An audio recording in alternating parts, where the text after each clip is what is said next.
Telugu Desam party ఆవిర్భించిన తర్వాతే సామాన్యుడికి రాజకీయం అంటే ఏంటో తెలియజెప్పడమే కాకుండా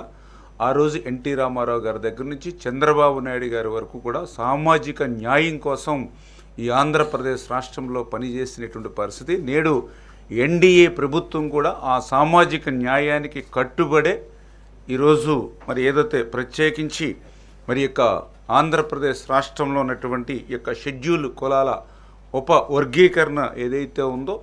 దాని ఆర్డినెన్స్కి సంబంధించి ఈరోజు క్యాబినెట్ ఆమోదించడం జరిగిందని చెప్పి మీ ద్వారా ముందుగా తెలియజేసుకుంటూ ఉన్నా. ఏదైతే మరి గతంలో కమిటీ ఇచ్చినటువంటి రిపోర్ట్స్ ఏదైతే ఉన్నాయో మరి దాని ప్రకారమే 7.5, 6.5, 1 అంటే ఈ రకంగా 15% రిజర్వేషన్ ఏదైతే ఉందో మరి ఆ రిజర్వేషన్ కూడా ఏదైతే జనాభా ప్రాతిపదికన అంటే రేపు భవిష్యత్తులో ఏదైతే జిల్లాల వారీగా జనాభా దామాషా ఏదైతే ఉందో దాని ప్రకారం కూడా భవిష్యత్తులో ఆ యొక్క జనాభా దామాషా వచ్చిన తర్వాత అమలు చేసుకునేటువంటి విధంగా మరి ఈరోజు క్యాబినెట్లో కూడా డిస్కషన్ కూడా జరిగిందని చెప్పి తెలియజేసుకుంటూ మరి ఈరోజు ఆర్డినెన్స్కి క్యాబినెట్ ఆమోదం చెప్పడం జరిగింది. మరి 2-3 రోజుల్లోనే ఆర్డినెన్స్ రావడం,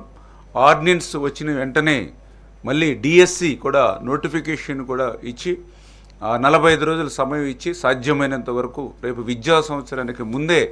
ఆ డిఎస్సి ద్వారా కూడా ఈ వర్గీకరణ ఫలాలు అందించాలనేటువంటి ఆలోచనతో కూడా